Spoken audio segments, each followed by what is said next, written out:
Renommée pour sa déclaration des droits de l'homme et du citoyen, la France a mis en avant les principes de liberté, d'égalité et de fraternité. En tant que nation, la France a offert au monde de grandes contributions culturelles, scientifiques et humanitaires.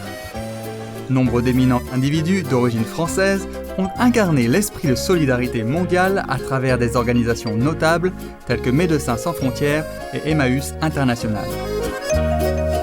Durant sa tournée de conférences mondiales en 1993, le Maître suprême Ching Hai a accepté l'invitation de chercheurs de vérité sincères à visiter cette ancienne terre de romances et d'histoires colorées pour partager sa sagesse et sa connaissance de la vérité. Nous vous invitons à présent à suivre la discussion du Maître suprême Ching Hai avec les membres de notre association lors d'un rassemblement international à Paris, en France, intitulé « Une histoire de Rumi, l'homme qui voulait apprendre la langue des animaux », datant du 1er janvier 2008.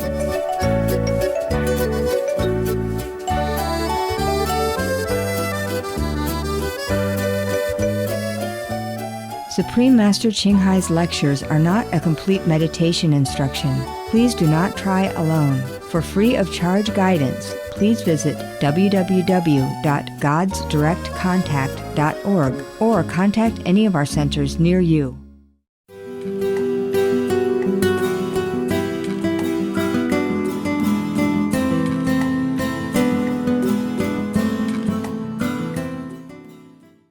We say Happy New Year to the people of the whole world, yeah?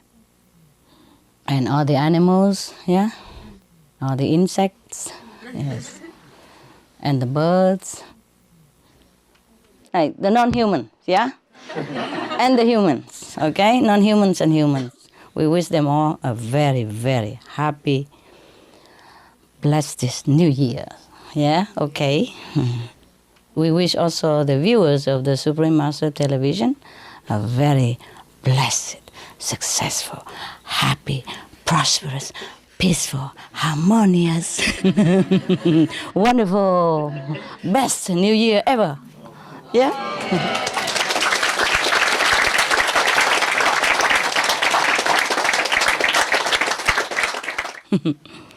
Okay, we say some joke. How about that? Yeah? I don't know what kind of joke. I just read any, okay? Jewish and non-Jewish. Oh, there was a Jewish book gone? There's there. Okay. There was a guy who come in the restaurant, and then he asked for food, and then the waiter asked what he wants to drink. The waiter say, "Oh, we have all kind of juice in here." Yeah. The man look at the waiter and say, "American juice?" So the waiter said, "No, we don't have American juice. We have all kind of other juice. Apple juice, cranberry juice, orange juice, tomato juice." What did you say? Anybody say something? No? Waiting. Okay. I'm also waiting. I don't know. I don't know what kind of joke this is. Oof. I thought of a joke today, and then I forgot to write it down. And now I've forgotten.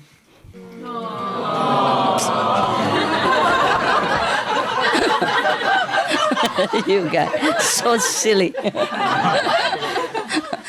I have no need to tell joke. Huh? You just laugh at anything. Good for New Year's. Good for New Year. Okay. A mouse caught hold of a camel's leading rope in his 2 forelegs and walked off with it. The camel, you know, yeah? The one with the humpback, yeah. Imitating the camel drivers, yeah. So the camel went along, letting the mouse feel heroic. He said, "Enjoy yourself," he thought. And then I have something to teach you soon. Okay.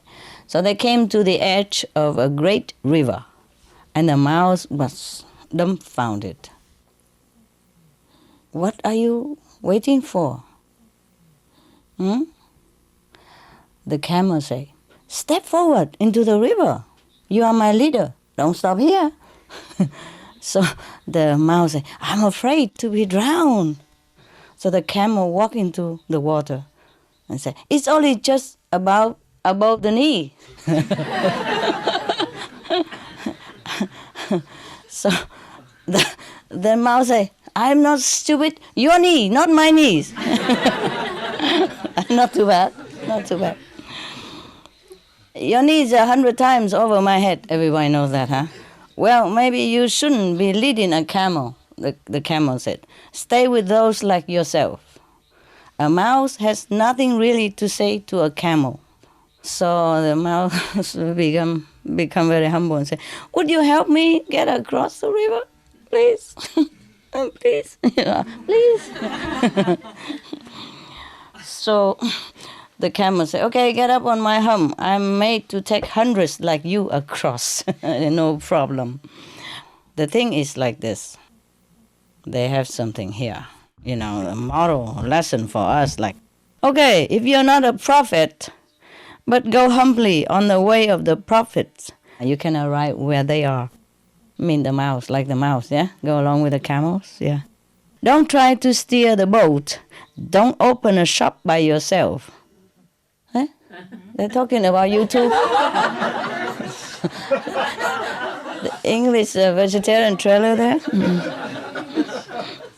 Listen, keep silent. You are not God's mouthpiece. Can be some other piece, right? Hand piece, yeah? Try to be an ear. And if you do speak, ask for explanations only.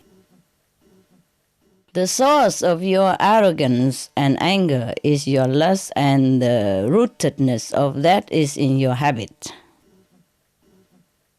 Someone who makes the habit of eating clay gets mad when you try to keep him from it. Anybody eat clay around here? Have you ever heard anybody who eat some clay? Yeah? I think children. Children that eat clay? They eat things from, Okay. from a...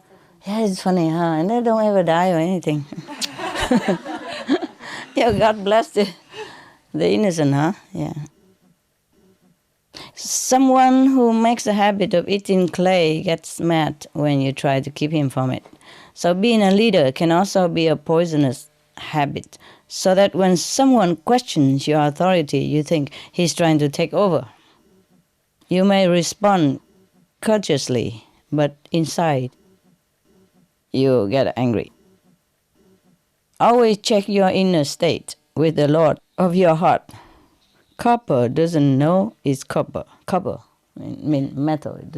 Copper doesn't know it's a copper until it changes to gold. How can copper change into gold? Tell me. Possible? No. He doesn't know that he's bad until he's better. But what? The gold is better than the copper, right? But the copper doesn't know that he's poor until he's rich, until he becomes gold. Is that right? Now, no? Huh? It's even more That's what I thought. We were better off before he explained anything. You always do the same trick. You confuse people. Yeah? First you say you're going to get slim, and now look at you. Huh? I'm slimmer. You get slim. You are slimmer? No. I'm 1.5 stones. Yeah, but you were slimmer before. I last time saw you. And then you come up now, right? Okay. Who cares? It's your life, baby. Do what you want. Just don't tell us. Okay. Your loving doesn't know its majesty until it knows its helplessnesses. Oh, this is not a joke, is it? Now we discover it's not a joke. No wonder nobody laugh at all. Oh, wow. That's a story from Rumi. Huh? Huh? What? good if it's from Rumi. Yeah, well, if it's from Rumi, it should be good, right? No matter what. Okay. There's another story here. The man who wanted to learn the language of animals. Yeah. A young man asked Moses, Teach me the language of animals. Hopefully, listening to them will increase my faith. Strange. Did you ever ask a cow how to increase your faith? Yeah? All right. Human language seems to me mostly about getting food and fame. It may be the animals have different concerns, like what the moment of death means. Moses replies, "This is a dangerous ability for you to want." How come? Oh, yes. Wake yourself up in some other way. Try to learn about God directly, not from other people's words, not from books, not even from animal sounds. Of course, that just makes the man want to learn animal language all the more. Typical human psychology, huh? What you say no, they do it. Even you go ask the master opinion, and master say no, what you do yes, right? Yeah, it's typical. A lot of people come to master and call master this, master that, call them even Maharaji, call even Supreme Master, huh? And just ask for opinion, and when she say opinion, they don't take it. Yeah? What's the use of asking? Huh? People just like to ask something so that the master agree with him or her, and they just like it like that. They don't really want to ask anything. They don't really want a true answer, no? Yeah, you know everything, right? Yep. You know? Maybe your wife knows. Yeah. Where is she? Is she here? Yeah. No. Oh, yeah. You probably know better than him. Always, huh? Always. See, I know everything. Master knows everything. Well, okay. So, the young man said to Moses, Master Moses, "Moses, don't disappoint me in this. It's my last hope." You came to the master and you want to learn from the animal. Is that funny? Okay. So Moses asked God, "What shall I do?" He's so fixed on this one thing. Wanting to learn the animal language. Yeah. Okay, God said, teach him what he wants. But this special power is not suitable for him. Even then, God said, okay, teach him, even though he thinks it's not good for him anyway. Yeah. Yeah, that's the thing about free will. I told you, huh? You do what you want. It's your life. God doesn't care. Yeah. So the master always tell you, no, don't listen to God. Listen to me. Yeah. Don't just do what you want. Do what I tell you. Yeah, and then you're free. And God give us free will, huh? We do what we want, and that's okay too. But then it takes a long time for us to go back to where we came from and to know the secret of the universe. Only the master teaches us. Yeah, so the master said, okay, let me try. Because God said, well, since the beginning of time, mankind are very stubborn, I only made only 2 people, Adam and Eve. I could not even teach them. How you tell me to teach the multitude? And they multiply all the time, and now I'm helpless. So the master said, okay, let me try, with your permission. That's why the master came and teach us, yeah? Because God doesn't want to bother anymore. They have the free will. They do what they want, and whenever they're ready, and they crawl back home. But it takes lots and lots of time. So now, you see, God say, teach him what he wants, but it's not suitable. You see that? Huh? The guy doesn't care, does he? Okay, because he knows, not like he doesn't care, but he knows that this guy, one of the child of God, and he knows his children very well. Just like you know your children, right? You tell them no, they do yes.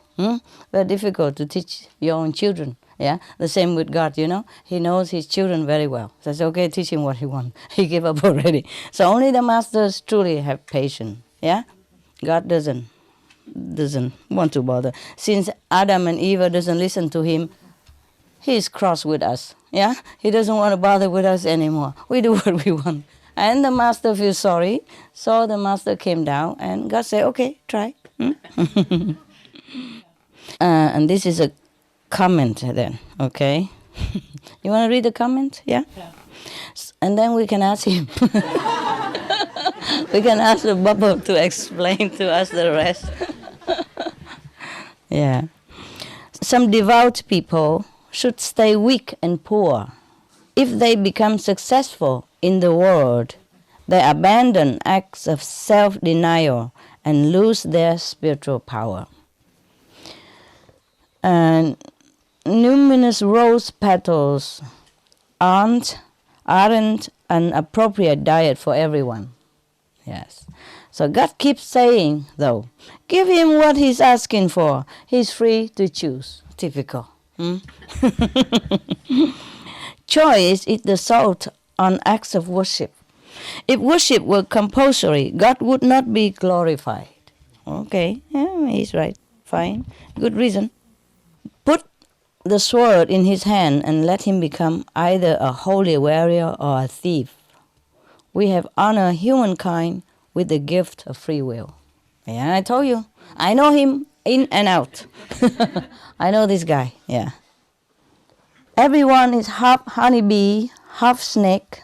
Some eat herbs like a bee, and their spittle is medicine.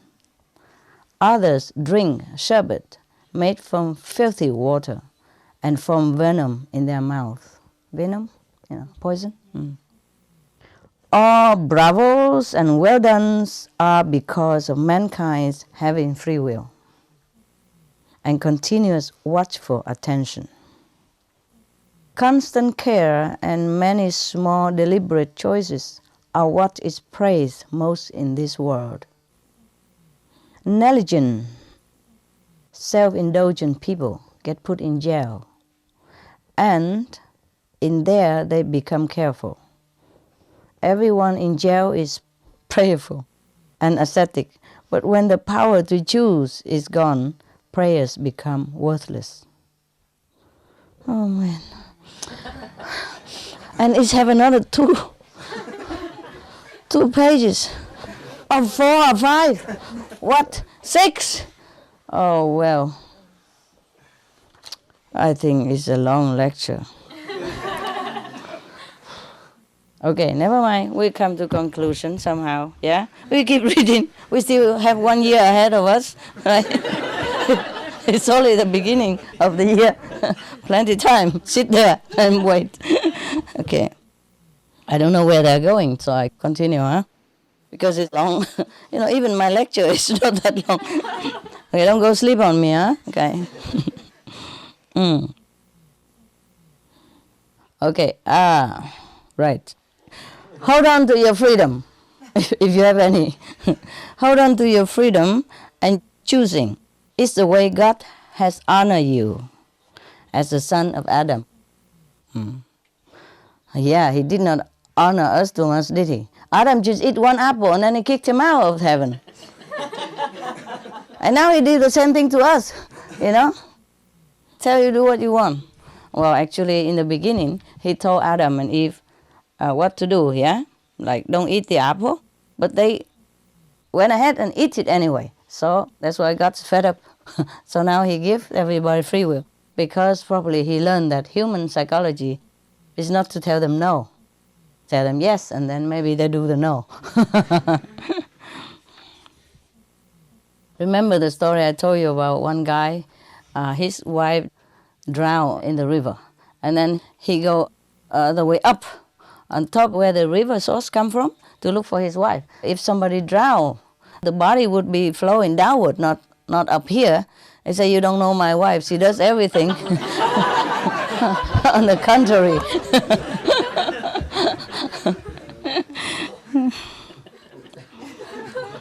Everybody know, huh? You know that, right? See, laughing. It's a good joke. I told them many times, and they always laugh. The men. I remember the joke now. For Supreme Master Television, it's just a joke, Somebody asked me, Master, you always say that, the host for Supreme Master Television should look, good looking, should be good looking. and smiling because a positive TV channel, you know. And why that miserable guy are chosen also to be one of the hosts and a new guy. Or he's good for something, you know, for disaster report. Or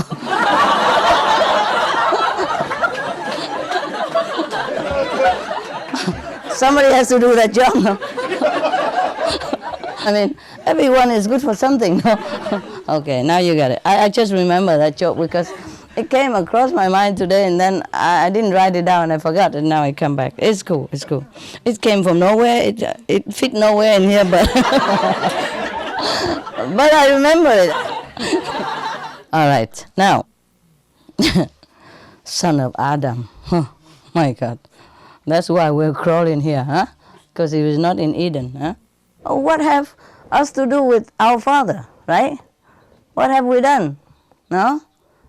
It's Adam who ate the apple, and we we have to bear the sin. It's not fair, is it? No? Okay, that's why I teach you the way to go back. Yeah, and then you can ask the guy. It's not fair, right? We didn't even go to court or anything, right? We have no lawyer to defend for us. We just kicked out, and there we are, suffering. Okay, that's why in India they say, if God and Master stay side by side, whom I bow to, I bow to the Master. It's just a kind of devotion joke, no? I would advise you to bow to both, okay? Don't listen to the Master. Not really. God tell him to bow to the Master, huh? Now, once more, Moses say, what you want will terrify you. I don't think you really want it. Moses said to this young disciple, or young follower, yeah?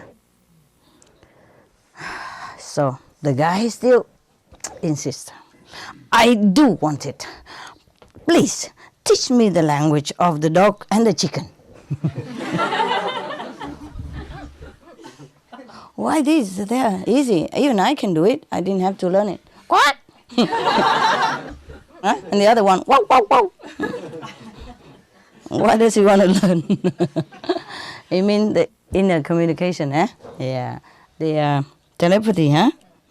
But why dog and chicken, you know? All the animals have very interesting conversational skill, you know, the telepathy. Why dog and chicken? Perhaps at that time, Moses mostly in the desert, right? They don't have too many animals except dogs and chicken, right? So what he knows, he wants to learn. Okay, Moses give in. He say, it's done. Yeah? At daybreak, to test this out, the young man stands in the doorway and watches a maid shake out a tablecloth. A piece of bread from the night before falls to the ground, and the rooster quickly picks it up.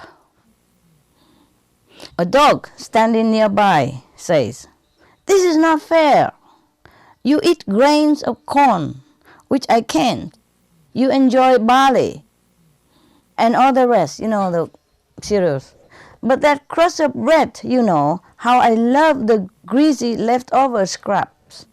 So you should have let me have it, because you have other things that I cannot have anyway. So, you understand, yeah? That was such a mean thing for you to do, to scrap it up before I could get to it. So the rooster say, hey, don't complain, be quiet. God will give you something much better in place of this. The master's horse is going to die tomorrow. Tomorrow will be a feast day for dogs. Probably the meat, huh? Yucky. As soon as the young man who owned the horse hears this, he leads the horse to market and sells it. So he sells it before he dies. Yeah. Because he hears they're speaking now, so he knows what to do. You see? Okay, let's see what's come out of it. So the next day, the rooster runs off with the leftover bit in the same way, and the dog have a similar conversation again. So the dog say, you said the horse would die, but look, the horse is gone. You lied to me. So the chicken say, that horse did die, but not here, because the man sold the horse, so the loss would be someone else's. He knew it, but he cheated, yeah, because he sell the horse as the living price. But as soon as the new owner bought the horse, then the horse would die on him, yeah. That means the new one, the one who bought it newly, lost a lot, yeah, because this man know it and he cheat. You see, knowing this language already cause you problem. What problem? What problem? Cheating. Dishonesty, yeah. You sell your dignity for some cheap price. But perhaps that didn't matter to him, this guy. Tomorrow, the mule will die. The mule, right? The donkey will die. Immediately, also the donkey is sold.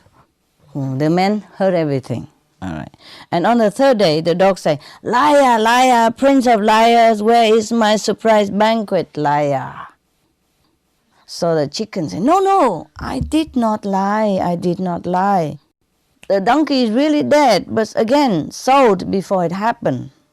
Tomorrow I predict, I am always right, his slave will die. The slave of the owner of the horse and the donkey, will die. And the next of kin will scatter out lots of bread for beggars and for dogs. This is tradition over there, yeah? Like if somebody die, they will throw bread everywhere for dogs and beggars, yeah. The man, of course, hears and happily sells his dying slave for a fine profit. Oh, that's horrible. Okay. Oh, guess what happened next? Oh, we have 2-3 pages, so there's some interesting thing coming. Right now, what else is here? So the man, who knows the language of the animals, was of course very, very happy. He laughs a lot. He say, 3 times since I learned the language of dogs and chicken, I have been saved from big losses. But doesn't he consider other people? Yeah. The one who bought things from him, they lose, yeah? Either he lose or other people lose. Somebody has to lose, and that's very bad to put this on somebody else, right? Yeah.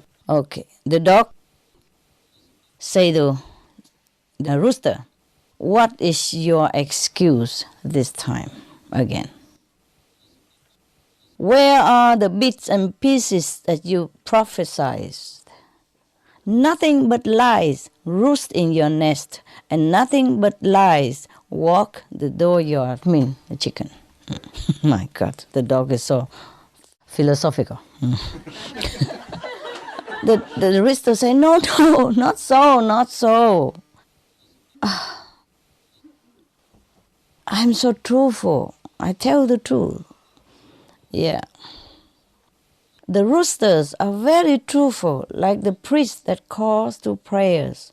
We watch the sun and carefully tell the time. In fact, we have the sun inside us. You could turn a big basin over on top of me, and I would still crow at dawn. Such inner sun knowers are God's gift to mankind. We wake people up and remind them of their prayers. The dogs say nothing. I don't think he trusts him anymore, yeah? So the chicken say, I have another prediction for you. Tomorrow, the owner himself will die. Who is selling now? Oh, my God. Even though he's young, and his hair in morning will slaughter a cow. Some of the living will reach you, and thin, hard-crusted bread, just what you like. So the death of the horse and the donkey and the slave bring round the death of the man. He kept looking for personal profit from his spiritual gift, and so neglected his devotional work, as usual. When your life is too comfortable and you have too many success, you forget to thank God, yeah? You forget to pray. because too comfortable and happy. You never thought of anything might happen to you. But because he sold 3 times 2 dead animals and was slave to other people, the karma came back to him, and now he died young. It says so in the book. Huh? The one who acts without regard to getting anything back is God's beloved, or a friend of God. In this marketplace of the world, they mean the world is a marketplace. People sit on benches waiting to be paid. The child won't give up the onion in one hand until it has the apple in the others. Well, philosophy again, Nobody says, the peace of God be with you, without some ulterior motive about making money. Means that in the world, it's always like business, When people say something nice to you, they want something in return. Except us, We don't really. So do you hear a true salam? Mean the Arab word for hello, Peace be with you, Salam means the Arab word for peace be upon you, So do you ever hear a true salam that somebody really means it when he said it? I listen to hear God saying, God's peace be with you, but it's rare. It means that the person who wrote it never truly received a salam in real, honest meaning. Because that's the God's word, the word you should repeat in God's intention, like peace be upon you, or God's peace be upon you. That's in the Arab world, they say that, When they see you, they say salam alaikum, peace of God be upon you. So the young man hears the rooster prediction and runs to Moses. Save me, Master, please save me. Now, Moses say, why don't you sell yourself and make some money? You have become so expert at avoiding loss. Put the suffering off on someone else. I saw this coming on the side of a brick. But you can see it even if it were in your mirror. You got it, huh? The people here, they're really philosophical. Okay, translation. He could see it behind the wall even. But this guy could not see it even if in front of his nose. Okay, that's my translation. So the young man was very, very miserable. He said, Moses, don't rub my nose in it. mean don't scold me, huh? At least bless my soul before I die. With that, he began to feel very sick. A basin is brought. Yes, try to vomit up your profiteering. That's what Moses. The man can't answer anymore. He is carried out by 4 men with his legs folded across each other. At dawn, Moses get up and prays, Lord, forgive his impudence. No one who can't keep his mouth shut is fit to learn the secrets of the unseen. Only seabirds live on the ocean. This one is definitely a land bird. He is sinking. Help him. Moses prayed for this follower, the one who sailed 3 times and couldn't sail himself. So I think God asked him, would you like me to rise him from the dead for you, Moses? I would rise everyone from the dead. Moses said, no, dying is proper for this world. Give him and everyone the mercy of faith in the next world. And it was done. At least the next world he believed God, then he won't be in a terrible situation then, in hell or something, okay. I tell you this story to remind you, this is the author, Rumi, not me, Rumi, not me, okay? I tell you this story to remind you that the loss of the body and the loss of material wealth is good for your spirit. By discipline and service to others with your life, buy it. Okay? Take it. Pay for it. Yeah? Buy, not buy, okay? B-U-Y. By discipline and service to others with your life. And if discipline comes without your asking for it, bow your head and be grateful. When that happens, God is paying special attention to you. And He's holding you close and whispering in your ear the original word. W-O-R-D. Got it? Yeah. Wow, that's nice. Good story.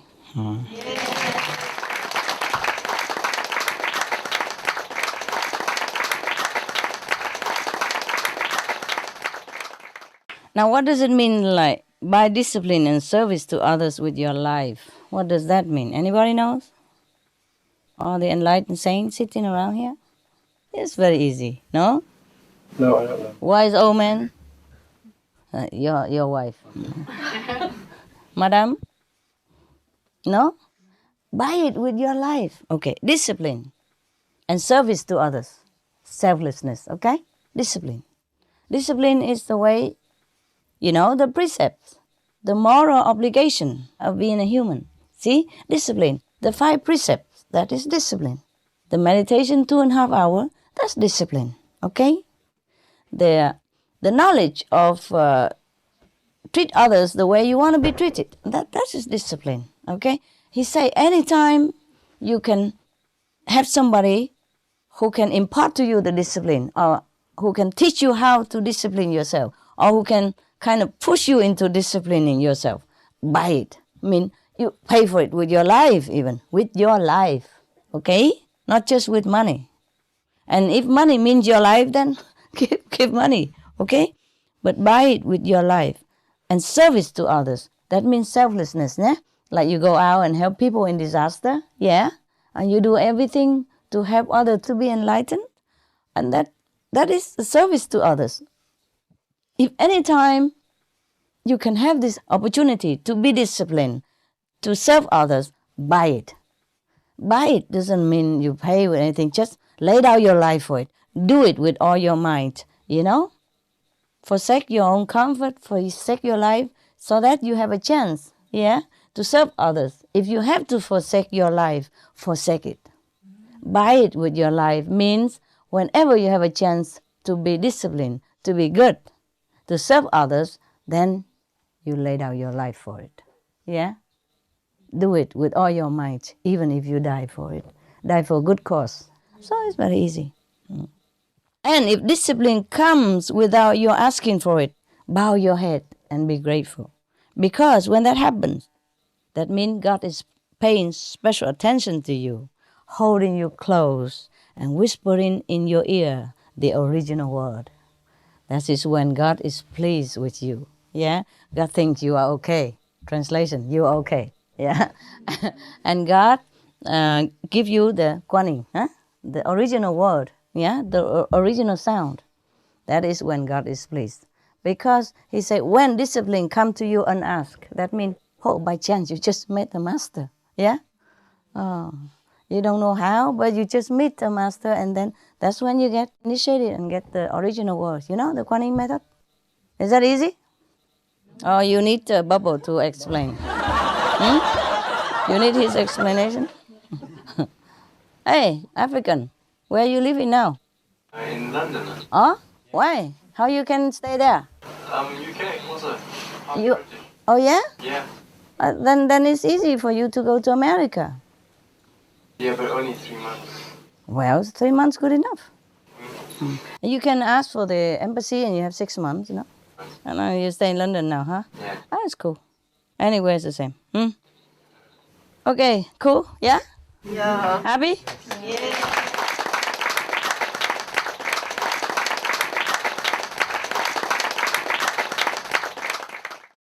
Okay, I tell you one joke and then we can go.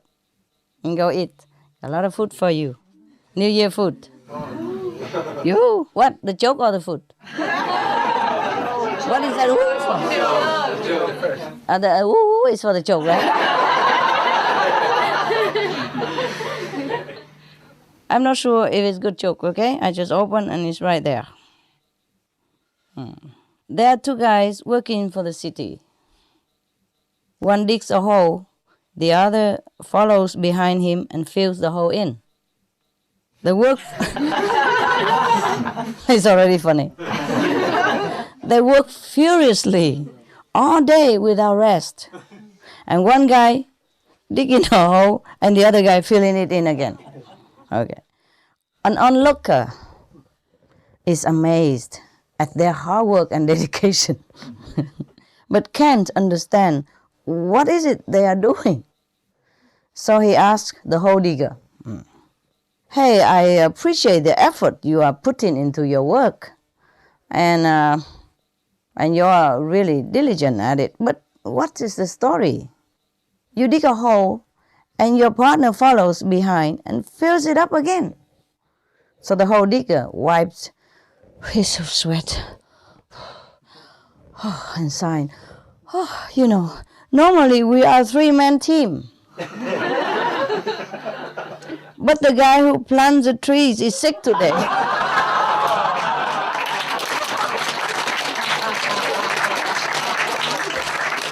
Wow.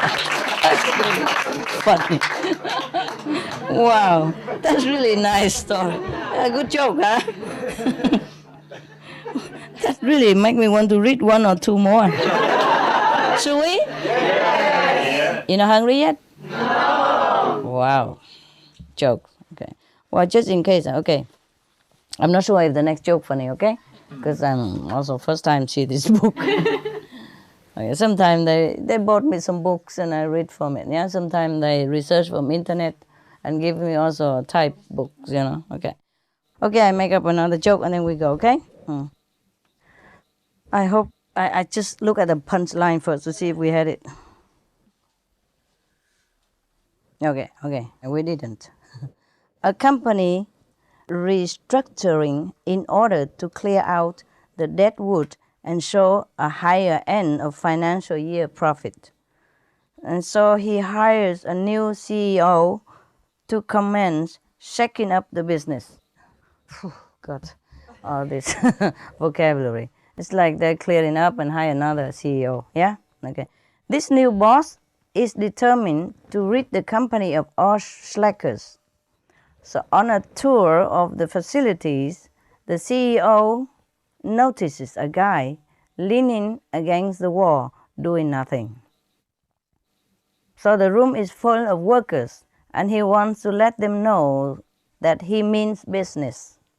So the CEO, new one, walks up to the guy and barks, "How much money do you make a week?" Asks the leaning on the wall guy. So the young fellow shudders with surprise, but stands up straight, looks at him and replies, "I make $300 a week." Why? $300. Yeah. So the CEO then hands the guy $1,200 in cash and screams, "Here is 4 weeks' pay. Now get out and don't come back." I hope this is not the boss. Feeling pretty good about his first firing, the CEO looks around the room and asks, "Does anyone want to tell me what that goof-off did here? What is that guy doing here in this company?" So with a sheepish grin, one of the other workers mutters, "He delivers pizza from the pizza place 5 blocks from here." He's just a pizza delivery. Oh my God. Give him $1,200 and get out of here. Don't come back. Oh, wow. Okay, guys. Now you go out, eat. Okay? Yeah, because I'm afraid the food get cold. And don't look at it. This is for the workers around here. Okay. The girl who asked for one more envelope? Here. Thank you very much. Because we happen to have a little bit more. But we'll save it here, okay, guys? Don't try to look at it. You're welcome. And don't think about it. Okay, that's the problem when sometimes I want to make some exception for somebody. Then everybody else wants the same, you know? That's why I don't want to do it. You know, it's not fair for everybody. Everybody has a husband, a wife, a friend, a kids, or a would-be initiate at home, right? I know that. Yeah, it's okay. Okay, never mind. This is for your brother and your wife and the will-be kid. Right.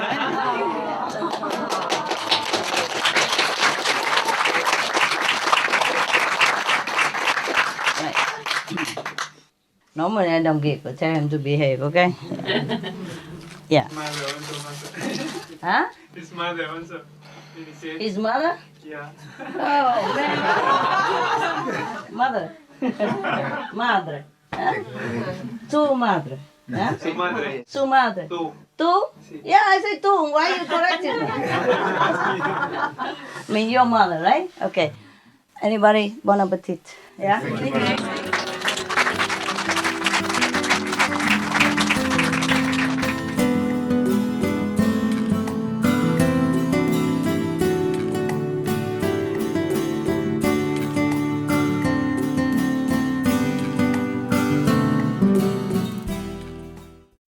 You want some more Rumi? Yeah. Okay. And we need translation again, huh? Explanation from that guy, huh? Now I know why the master in India, they don't wear too many clothes. Some don't bother to wear any at all, because if they have many disciples, you know, in case they have, it would be too hot like this. And they have to take it one by one anyway, huh? Okay, let's go. So you okay? Yes. Happier now? Yeah. You happy and you cry? That's very good. It's good to cry, you know. Because most men, they don't cry. Yeah? And that's why they're all wound up inside and they go to war. Good that you cry, so at least you don't go to war, no? Yeah, because when you're so bottled up, you know, you don't know what to do. You can't scold the wife because that's taboo. And you just have to go out and vent your anger somewhere, huh? And that is war. You see, did you see any woman go out and make war? Huh? Mostly no, huh? Not that you know of, huh? So who made war up to date? Men. And why?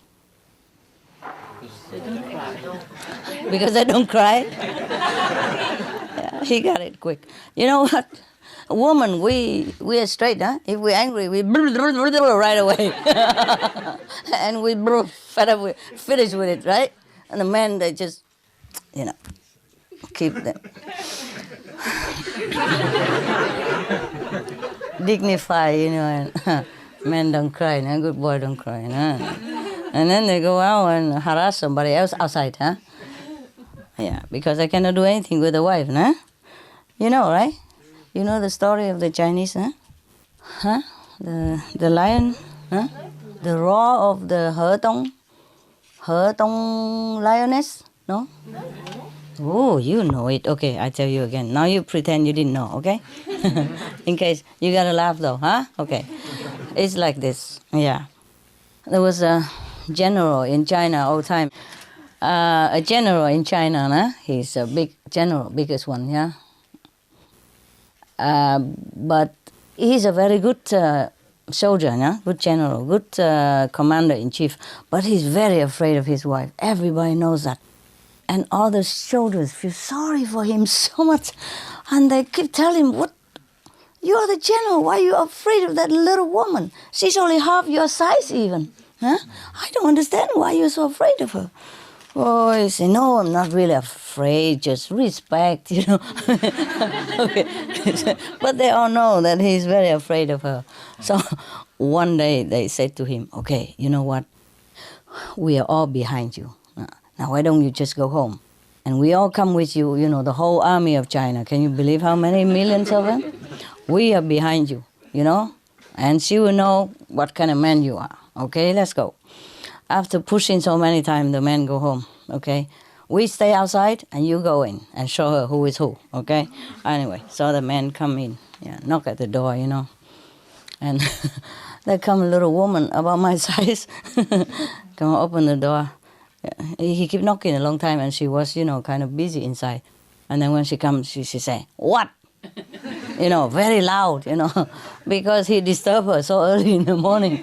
She needs her beauty sleep, So she say, "What?" And the guy was already shaky, And she looked at all the shoulders, standing behind there, with the stiff position, Oh no, what do? They do like this. They do like this. I don't know, how do they do it? Okay, like this, they walk like this. Yeah, they don't look in front, they look on one side. Huh? Or like this, no? Looking like this, huh? Yeah, because she's so famous, and everybody wants to look at her. But they don't dare because the army, they have to look this way, but they're all like staring at her in the corner of their eyes and say, "What are these jerks doing here?"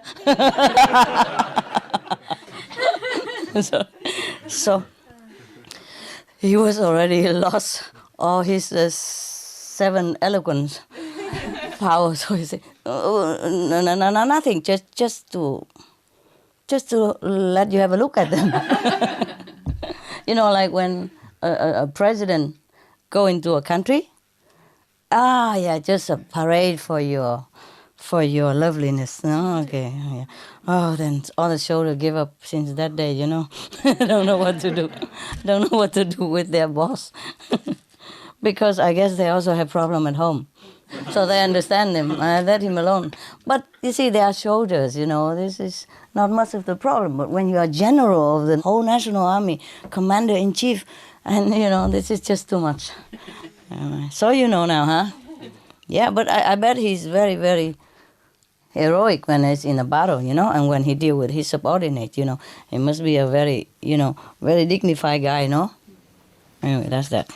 Why did we talk about that? Why? Because brother was crying. Crying. Good. Yeah. Any of you want to cry and do it, then I'll get on with my job then. No? Finish? Yeah? Yeah. Did you see any men cry before? Yes. A lot? A few. No. Not No? many. Not many. And the one who cry, how are they? They're good? They're bad? They're gentle? Huh? Gentle. Good and gentle. They're gentle? That's good. Yeah. You see? The one who don't cry is the one who go out. If you cannot vent your anger, and then you bottle up, and then you have to go and vent it somewhere else. I prefer just cry at home, eh? No. You don't have to cry in front of the wife. You go in the bathroom and do it all by yourself. Huh? Or in privacy, no? Anyway, human, we all have emotion, So crying is okay. Okay, guys? Not just the girly business, okay? So we are human, no?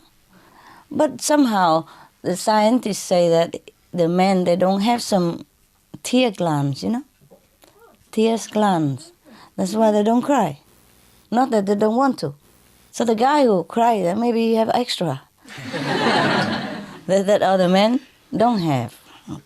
Okay, now let's get on with our serious business. Let's talk some story from Rumi, okay? Is it a good one or not? Okay. Oh, this is a story about Noah. You remember Noah? He made a boat, a big boat. Yeah. Okay. This something about his son. How it is like in the family. Yeah. In Vietnam, we say the family Buddha doesn't respond. They don't respect the family Buddhas. Like, if you are somebody, you are nobody at home. I remember a joke in America, very funny. The father of this president, George Bush. George Bush. And this is George W. Bush. Yeah, that's right, yeah. George Bush, yeah. He was knighted by the Queen of England. All of you knew? No. So famous and don't know? Okay, anyway. He was knighted. And then when he came back, his wife said to him, Miss Barbara Bush said to him, "George, make me a coffee." So he said to her, I'm knighted, I'm Sir George Bush, So she said, okay, Sir George Bush, make me a coffee.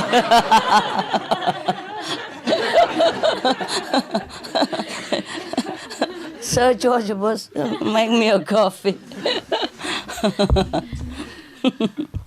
Yeah. So here is the story about the son of Noah, yeah? That he doesn't really listen to his father. Yeah, okay, now. The Master Rumi said to his disciples, don't be like Canaan. Canaan, no? Not Cain. Cain is another guy. Yeah? Cain and Abel is another one. Canaan, grandson of Noah. Don't be like him. Okay, why? He's telling now. Okay, because he wouldn't get into the ark. The ark that his father built at that emergency time, remember? Because he doesn't believe his father. Yeah, as I told you, the Buddha family is not responsive. It doesn't mean he doesn't respond, it's just that they don't believe that he would respond. Yeah, the family member. Yeah, okay. Well, I have some similar stuff in my family, but it's less than this. It's better, okay? Yeah. My father, he stopped smoking at 70-something just because of me. Yeah. He did it all by himself. I never said anything. After we met, then he told me he did it. I said, thank you, Bob. Very good of you. Yes. And I asked him whether it was difficult for him to stop smoking. He said, no, it's easy. Yeah. For you, I do anything, as I said. Yes. So cute. Yeah. Okay, now, Canaan. Noah's son wouldn't get into the ark. Yeah. He was swimming and saying, I hate my father. I won't use that boat. I mean the boat that he built. Noah called out to his son, say, come, son, sit in this that I have made, or you will drown. No, the son said. And then the father said again, don't do it, Canaan. This flood extinguishes all candles of human ingenuity. Only God's candle can make it through these waves. Stop your arrogant claims and get in, his father said to him. So he said, no. I can make it to that mountain top, the son said. I'll be safe there. I can make it all alone. Mountains are just bits of straw in this storm. There's no refuge except with God's beloved. That's what his father said. Noah said to his son like that. Mountains are not even safe, yeah? The son thought that if he swim, he can swim, you see? And if he swim to that mountain top, he'll be safe. So he don't need the father. That's what he said. But the father said, no. Only God's blessing can save us. Mountain is nothing at this time. It's such a big deluge. So the son said again, when have I ever take your advice? Yeah. So your words mean nothing to me. In either world, leave me alone. I mean, in this world or the next world. So leave me alone, he said. Oh, little father. He said, little father. Okay. So Noah continued, saying to his son, until now, you have shown contempt for me and for God. Wow. You guys know very well, huh? Some of you, right? The son doesn't listen, right? It's a pain. So don't do this. This is no time for self-conceit. Until now you have shown contempt for me and for God, but now God is showing disdain. Be careful. Your disdain means nothing to God. Oh, God is not begotten. God has said, young men, don't shoot. Old men, don't get proud. Husband, be modest. Lady, I'm not coy. God tell everybody different thing, like young man, don't be too proud, father, don't be arrogant, etc., etc. All that helps in my presence is utter and complete helplessness. Oof. Canaan reply, mean nothing to him. He won't listen anyway, yeah? So, Father, you have been saying this for years. You must be insane to think that I will listen to you now. It sounds familiar, no? To some of you? Yeah? This family quarreling stuff that everybody knows, yeah? But many people consider that having a lot of sons, a lot of daughters are really a blessing, huh? Maybe, if they are good to you. Huh, Bobo? Are you feeling the blessing of being a father now? Or still the same? No, actually... better now? Yeah, a lot better. Oh, good. My son went away Oh. to university. Oh. And in 2 months he's become a really beautiful, friendly, good person. Oh. I love him. Oh, wonderful. He listens and supports. Oh, my God. But before he went away, he was like that canal. Yeah. Huh? Similar, huh? Yeah, I think when they leave home, then they become somebody. They're not in your shadow anymore. Yeah. It doesn't feel pressure, Yeah. Sometimes living together as a family could be very tight, yeah? Just sometimes too close for comfort, nah? But after they went out, they met this and that person. Or it could be that the society dealt them something, less kind, less tolerant. So they learned some lessons, yeah? It's cool. Good for you. Yeah, very good. Yeah. You should have gone out earlier. I tried to send him last year, but he was too lazy to go. Oh, actually, well, I know some parents who pay to give money, pay the daughter to go out. Yeah, here's money, go out and get an apartment, and here's money for food, so that be out for good. Is that possible? Is it truly like that? Yeah. Maybe. Yeah? Some people don't like? What? Your father tell you get out? Kind of. Kind of. He just wants you to be independent, you see? Yeah. That's different, huh? My father never wanted me to live anywhere. He loved me to hang around. Don't know what for. Yeah, really. Yeah. Except if I have to go for school, if I want to go somewhere, like leave home, be independent. He said, no, don't go. I said, why not? He said, okay, then just stay for a while longer. Think about it. Yeah, think about it. Oh, he's such a darling, huh? I don't know why he loves me so much. I guess he just loves his children, huh? Yeah. He never scold us or anything, Yeah, he would be a better master for you because he never scold you, He love you. Oh, he's so sweet and gentle. Remember the joke? Yeah? The kid, said tomorrow the teacher will ask who is my father, what should I say? It's Catholic school, say, oh God, it's your father. And then the teacher asked him, okay, who's your father? To say, oh, yeah. And then say, well, what's wrong? So the kid say, oh, normally I thought my father is my father, but yesterday my mother said I'm the son of somebody else and I forgot his name.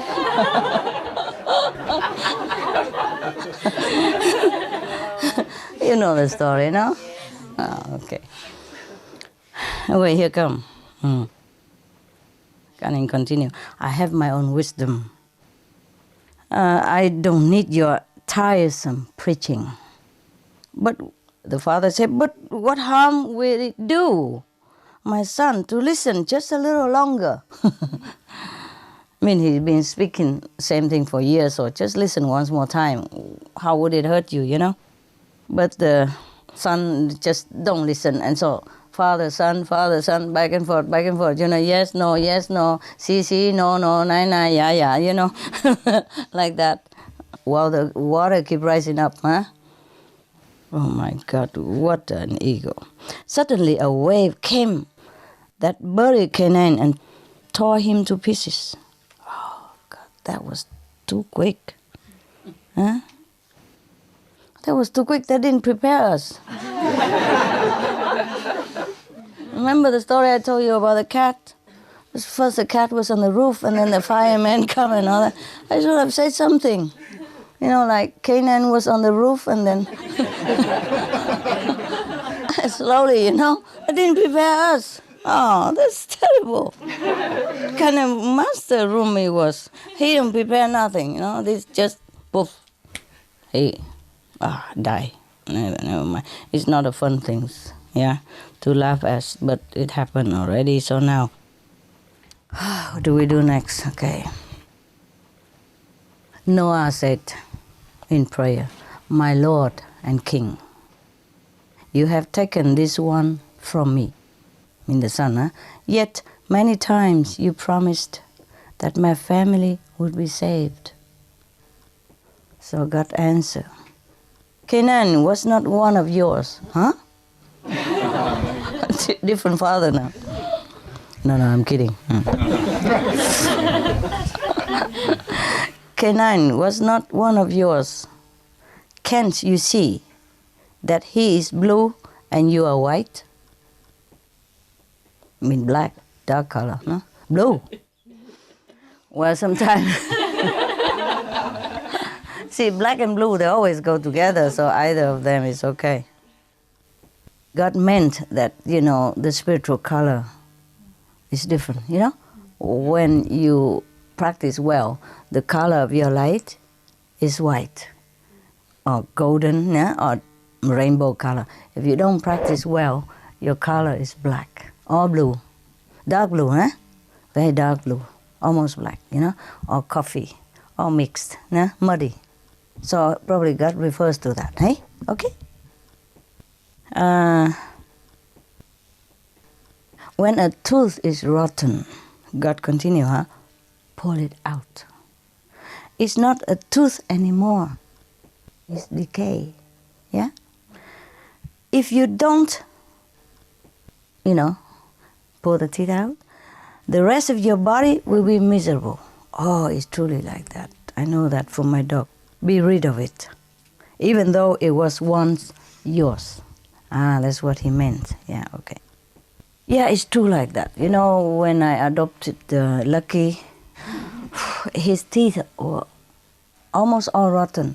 So after the dentist took care, he has only 4 left, you know, 2 upstairs and 2 downstairs. You know, other dog come here, he's like, and his 4 teeth all short, you know. Yeah. Anyway, so if you think Lucky is very sweet, and don't try it too hard, okay? He's very possessive, that guy. He loved me absolute. He loved everybody else too. But when he's on my lap, that's his lap. Don't think about it. Don't go near, don't play cute, nothing to him. He loves Benny, he loves everyone, you know. He licking them all the time and play and share toys, share food, okay, but not me, huh? If he's on my lap, oh, even God don't dare go near. Shouldn't go near. He's warning all the time, you know. Because his teeth was rotten, you know. His whole body stinks. Oh, terrible, like rotten cop. He sleep on my bed when he first came because he couldn't sleep alone, and I can't just crawl in his room and waiting for him all the time to sleep. He never sleep. As long as I left the room, he knows it. He begin barking the whole neighbors. You know, you can hear him. He's small, but non-stop. He never stop. One day I just thought, okay, he will stop one time. It doesn't matter. Just let him. Otherwise, we'll spoil him rotten. You know. But no, he never stops. He's so small. He has so much energy. And at that time, he was still so sick and still sick. You know, and the whole body stings because of the teeth. Oh, horrible. Yeah, it's truly like that. You know, it infected his whole body, you know, and his blood and everything go bad. You know. Oh, terrible. It took him many months to heal, you know. He sleep in my room, but the whole room smell. Can you imagine? And my bed and everything, you know. We have to change it quick or wipe with vinegar. Otherwise. When beginning, Now he smells very nice, yeah. Like every dog, very sweet, no problem. So how does God know about this tooth stuff? I wonder if he has tooth. He must have teeth, eh? Yeah, now we discover God has teeth. Or else how he knows, right? Huh? Bad teeth as well. Bad teeth as well. Just wonder why he has bad teeth. Tell me, Bubble. How you know that? Oh yeah. Otherwise, how would he know, right? What? Maybe too much sugar. He's eating too many. We always offer things to God before we eat. Oh, this a guy. All the good things that we have, the forbidden stuff we offer to God first, Some of you offer hoping that your teeth will not have problem eating too many chocolates. Always offer, God, always offer to him, no? No wonder, eh? Yeah, okay. But he didn't have to eat it. I mean, we can offer, but he didn't have to. So the guy has no discipline, eh? Okay, now. Oh, I'm sorry, we just have a little fun. Can you take a joke?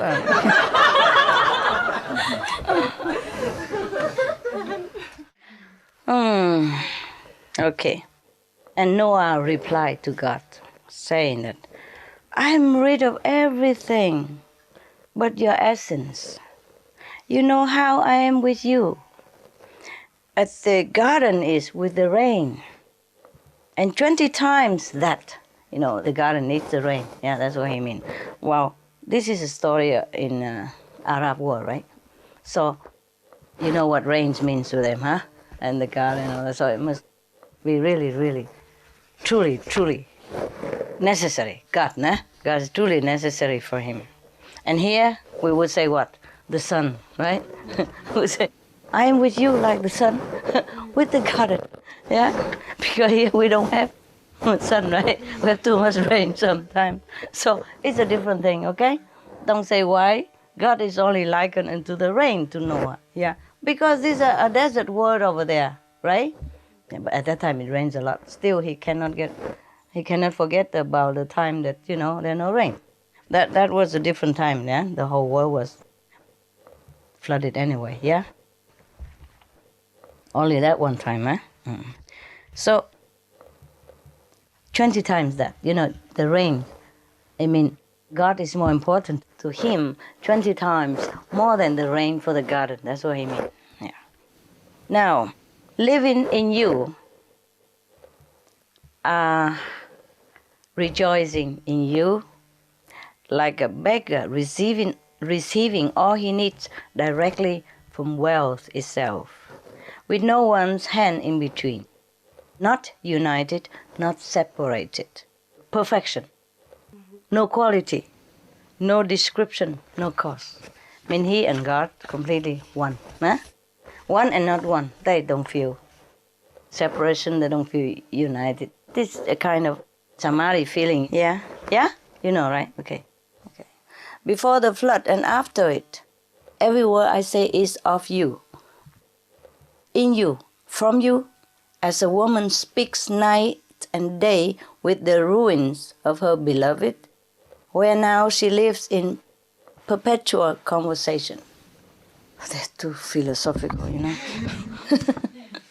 But this is an old writing, and they translated direct, so it's, like that, nah? I mean, as a woman who has been separated from her beloved and now suddenly together, again and talking, yeah.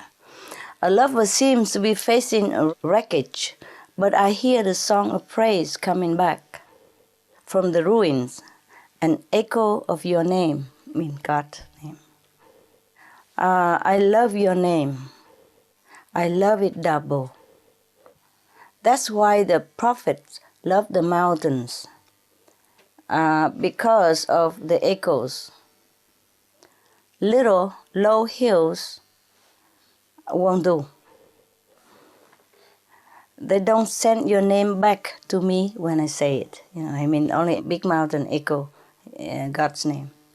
Wow, he's so romantic, this guy. To talk about God, huh? and say God, Noah, Noah, I will raise Canaan and all these others from the dead if you wish. I don't want you to grieve. Oh, now God feel, he praised him so much, so he relents, I guess. So, what do you think Noah say? Did you read the Bible? Okay, guess. No. Drown me as well, he said. Drown me too. Noah, drown me too. Keep drowning me every moment. Your will is my joy. You make happiness. I am grateful. I carry it with me as my soul. I only see you. I'm in love with whatever your creating does. You make happiness, I'm grateful. You make disaster, and I'm patient.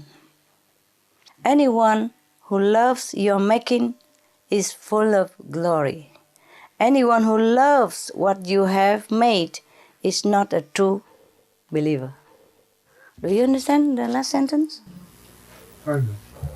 Can you say it again? Anyone who loves your making is full of glory. Anyone who loves what you have made is not a true believer. That's so plain like your nose. He means whatever he's making, continue making, it's okay. But like whatever he made already, like you love the creation of God, the creator. Okay, you cling to the house, to the husband, to the wife, to sons and daughter, it's already made things. It's not true believer, it's an attachment. You capish? Well, he means is that whatever happened, whatever God sent them any moment is okay. Yeah? So even if he make disaster, like drown his son or something like that, that is a new making, you see? And anything that made already, like, the earth, the possession, the house, the relative, the friend, that's already made. And if you love and attach to them, you're not really loving God, you see? So if God, whatever God does, any moment, you love it, and that's okay. That means the making. Do you understand now? Yeah. Okay, man, maybe you need some translation from that bubble guy over there. You got it? Yeah. Well. That's beautiful, Master. Beautiful, huh? I love that, the way Noah's devotion to God is so beautiful. Yeah, I know. That's why God tell him to make the ark and drown everybody else. The way Noah talked to God is really touching and beautiful. Very, very, yeah? Yeah, anyway, that's what it means, eh? We can also laugh at death. There's no big deal anymore, yeah? After we know God, no? Wherever we go is the same. Take this body or another body, okay? While we are there having this body, we enjoy the cakes and the chocolate. We have another body, we enjoy something else. Okay? No big deal. All right. It's not really a joke, but sometimes we laugh at our stuff, We laugh at God, we laugh at us. It doesn't matter. Okay, cool, guys? Want a couple of jokes? Yeah. Let's see if the Jewish can laugh here. Somebody give me a Jewish joke book. Wow, that's a very long joke. Master, it's rather fitting you read that story because you're wearing a little ark. Yeah. Oh, it's true. Yeah. This called To the Other Shore, eh? Oh, it's funny, I forgot all about it. Okay, just to match this, the design. Oh, it's true, eh? So what? What does that mean? Okay, just matching, huh? It's cool. Oh, man. Okay, this is a little joke here. I guess this is a short joke. Oh, this one. Oh, my God, the Jews make a long joke. Okay, some shorter joke here. Okay. Two men were deep in conversation, discussing the intricacies of modern travel. Okay, the first man said, "Let me understand you correctly. it takes a horse and a carriage only 4 hours to go from here to Pinsk. Another name. Poland. Is that right? So, say his friend said, exactly. But if you had a carriage with 2 horses, then it would take you only 2 hours. No. Maybe? No, it's the same. No, it doesn't. Because 2 horses can only go as one anyway, right? I see, the first man replied.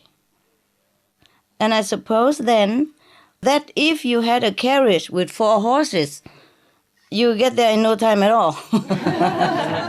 In 0 minutes. Is that right? No. He asked the second guy. And the second guy said, precisely. But in that case, why bother to go to Pinsk in the first place? Better to just harness up your horses and stay right here. Well,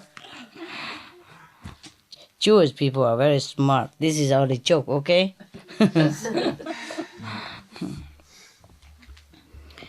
Another joke.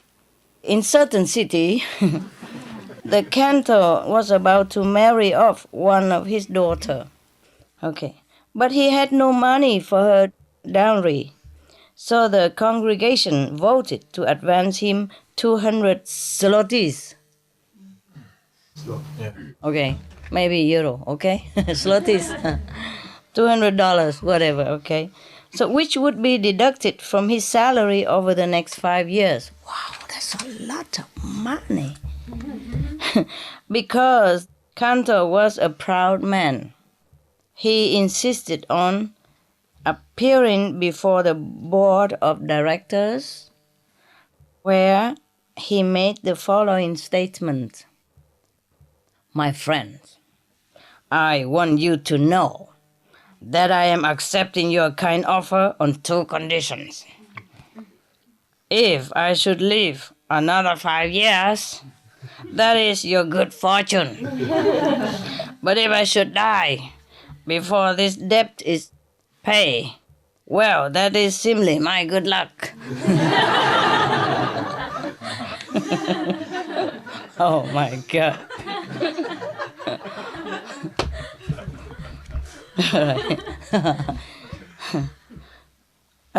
Jokester in that certain city, yeah, once thought up a riddle that nobody could answer. He said, what is purple, hangs on the wall and whistle? Anybody know? Purple in color, hangs on the wall and whistles. So when everybody in that city gave up, he announced the answer. A herring. Herring. A herring? A fish? Yeah. Yeah, I think the same. Don't look at me. Me no idea. People said, a herring? A herring is not purple. So the jokester say, no, this herring was painted purple. Oh, gosh. All right. But hanging on a wall? Who ever heard of a herring that hung on a wall? Yeah. So the jokester say, but this herring was hung on the wall. So, and then somebody shouted, but the herring doesn't whistle. So this guy said, no, so it doesn't whistle.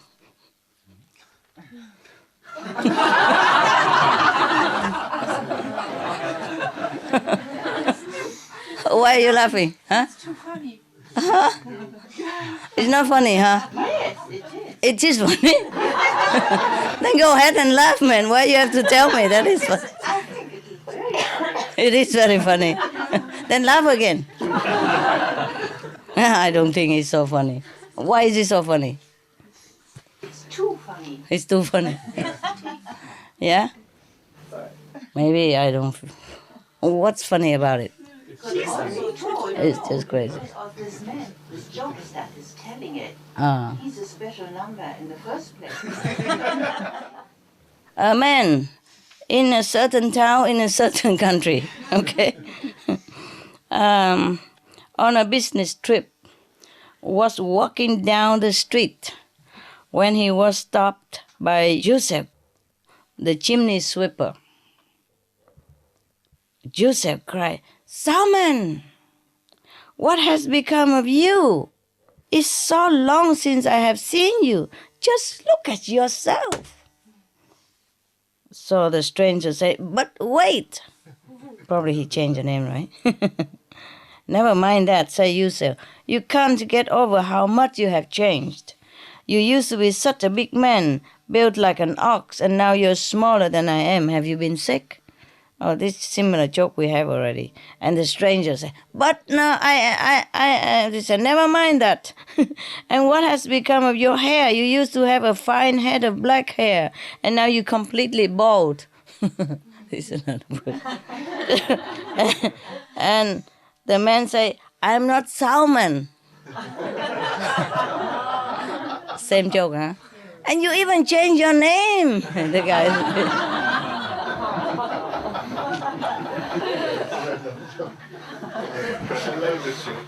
Lovely, huh? Wow, this is just, I don't know if it's good or not, but it's a long joke, so we've looked for a short joke, okay? There's one guy, rich destination. He went into a small cafe for lunch. The waitress came to take his order, and he asked her 2 onion rolls. As soon as she brought them, he said, "I changed my mind. I'd rather have 2 bagels, if is that all right with you?" "So very good, sir. They are even the same price. No problem." So the waitress took away the onion rolls and returned with 2 bagels. And he quickly consumed. As he rose to leave the cafe, the waitress stopped him, saying, "Wait, sir, you haven't paid for the bagels." So the guy replied, "What do you mean?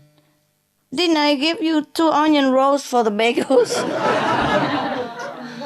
"That's right, sir, but you didn't pay for the onion rolls either."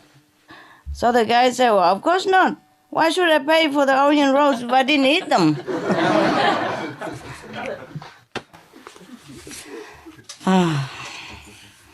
My God.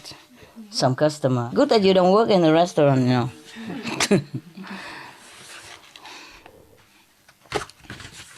Did you hear the news on the Supreme Master TV? There was a waitress who got $50,000 and a car after the guy died. He left her some money because she has been serving him lovingly, you know, attentively for many years before he died. Okay. Anyway, whatever job you do, you just devote yourself to it and you'll be fine. In Vietnam, we say that. Stick to one job, you know, be a refined worker and then you'll be fine. Okay, this is not too bad here. The man went to an inn on the outskirts of town. It was a pretentious establishment. And when the main course was brought to him, he was dismayed to see such a small portion of meat. He immediately broke into loud sobbing. At once, the innkeeper ran over to his table and asked him, "Is anything wrong, sir?" So he cried, "Oh, to think that for this little morsel of meat, a great big ox had to be slaughtered." It's not funny. I agree. Yeah, what he means is he want to criticize that the meat is too small. But in truth, it's like that too, you know. Just for a little meat you eat, you know, a big guy had to die, you know. Mercilessly, yeah. Suffering all that before he died. It's not just about the dying, huh? The cruel treatment and transportation and all kind of stress that they caused him before he died, huh? I don't know how anybody eats it. Okay. Well, most people don't know. You see what I mean? The meat just end up on their table, you know, like a piece of cake. They don't ever know. where it comes from and how. Yeah, if many people know how it comes from, I don't think they want to eat them. Yeah, most people will not want to eat any animal meat if they know how. If they had to kill the animals themselves, I think most people will not eat. Some of the diseases related to meat consumption and/or production. Fatal prion diseases transmissible through air or milk. Rabies, anthrax, sleeping sickness, Q fever, norovirus, swine flu, Ebola reston virus. Cured meats and fish increase leukemia risk in children. Antibiotic-resistant superbug infections and other dangerous bacteria strains. Blue tongue disease, E. coli, Salmonella. Bird flu, mad cow disease or Creutzfeldt-Jakob disease, 90% of the population at risk. Pig's disease, or PMWS, Listeriosis, shellfish poisoning, preeclampsia, Campylobacter, Clostridium difficile. Diseases hidden in healthy appearing livestock. Food poisoning, heart attack, kidney failure from toxic additives like melamine and clenbuterol. Some of the costs of meat eating. Infertility. Eating just one serving of meat per day increases the risk of women's infertility by 32%, with additional meat consumption increasing the risk. Heart disease. Over 17 million lives lost globally each year. Cost of cardiovascular disease is at least $1 trillion a year. Cancer. Increased childhood cancers and adult reproductive cancers from hormones in meat. Colon rectal cancer. Over 1 million new colon cancer patients diagnosed each year. More than 600,000 colon cancer-related mortalities annually. In the United States alone, colon cancer treatment costs about $6.5 billion. Millions of people are newly diagnosed with other meat-related cancers every year. Diabetes. 347 million people are affected worldwide. An estimated $174 billion spent each year on treatment in just the United States. Obesity. Worldwide, 1.6 billion adults are overweight, with 400 million more who are obese. Costs $93 billion each year for medical expenses in the United States alone. At least 2.6 million people die annually from problems related to being overweight or obese. Environmental. Use up to 70% of clean water. Pollute most of the water bodies. Deforest the lungs of the earth. Uses up to 43% of the world's cereal. Uses up to 85% of the world's soy. Cause world hunger and wars. 80% cause of global warming, plus more. Some of the costs of milk consumption. Cowpox from milking cows. Bacterial microbes, pesticides, and enzymes found in cheese derived from the inner stomach linings of other animals. Up to 80% of the calories in cheese are from pure fat. Breast, prostate, and testicular cancer from hormones present in milk. Listeria and Crohn's disease. Hormones and saturated fat lead to osteoporosis, obesity, diabetes, and heart disease, linked to higher incidences of multiple sclerosis, classified as a major allergen, lactose intolerance, plus more. For help quitting, please visit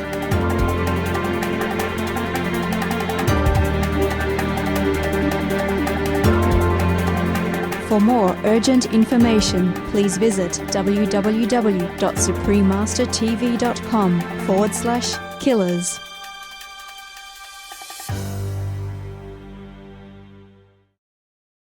Okay, there's another story.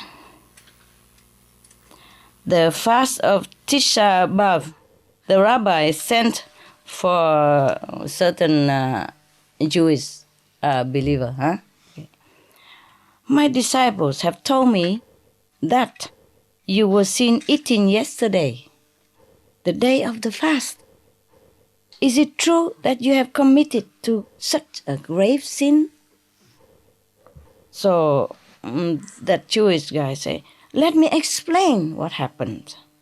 As I was leaving the synagogue after morning prayers, I walked along the river where the poor women do their laundry. And one of the women remarked that everybody in town was fasting today. And then her friends asked her, is that true? So the woman said, well, I wish that I had 100 rubles for every Jew who will eat today. What does that mean? I wish that I had 100 rubles for every Jew who we eat today. And to make sure that this poor woman would have at least 100 rubles, I decided that I should break the fast. Nah, not funny. You see, that's the problem with spontaneities. Most of the joke you heard from me that when you bring the house down because I screen them first, and I check them which joke I should tell, which joke not. Yeah. Today it's just like New Year holiday, so we like play lotto, Oh man. Okay. That's a lot. Lot of joke. Okay. So we look at other better joke somewhere. Not Rumi again. Okay, this one. The same one. Okay, good. Okay. This joke we didn't have. A man, I don't know if it's funny, okay? In case if it's not, you don't have to laugh, okay? It's free. A man joins a big corporate empire as a trainee. On his very first day at work, he dials an extension and shouts into the phone, "Get me a coffee, quickly!" So the voice booms from the other end of the line, "You fool! You have dialed the wrong extension. Do you know who you're talking to?" "No," the trainee replied. "From the CEO of the company." "I am the CEO." The trainee booms back with the same amount of authority. "And do you know who you are talking to?" "No," the CEO replied. "Good." And he hung up the phone. We heard a similar joke before. Thanks. Thank you for being generous.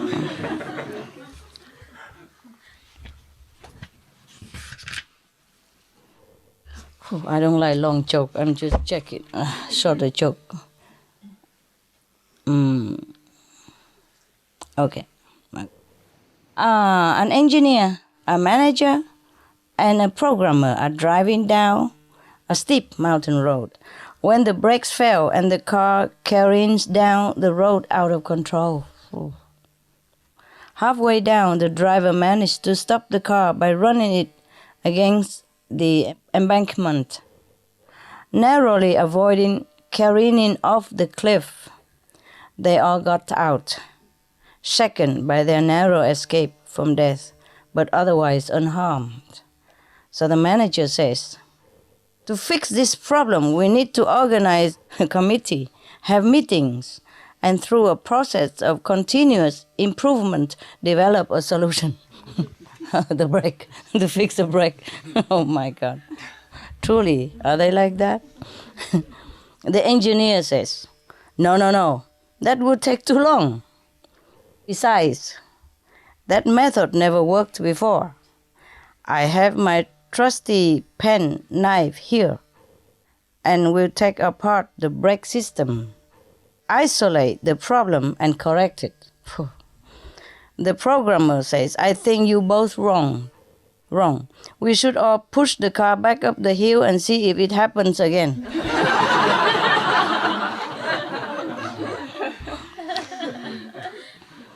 Okay, not too funny, huh, guys? We used to have better joke, huh? Forget it. Maybe next time. Maybe you guys meditate, okay? What did they say to you before you came here? Before you're full enough to go on the airplane or the car to drive here, what did they say to you? Why did you came here? Celebration. Party, huh? Celebration. New Year celebration, okay. So how long does this New Year last? 1 year. I mean, New Year celebration. Don't be too clever. How long does this New Year celebration last? Did they tell you? 6 months. No? No, They didn't say? Okay. Did you have a New Year celebration yet? Yeah? Okay, that's it.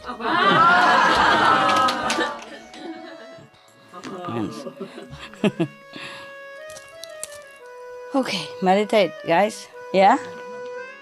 Maybe I sit with you for a while or not? Okay, turn off the lights.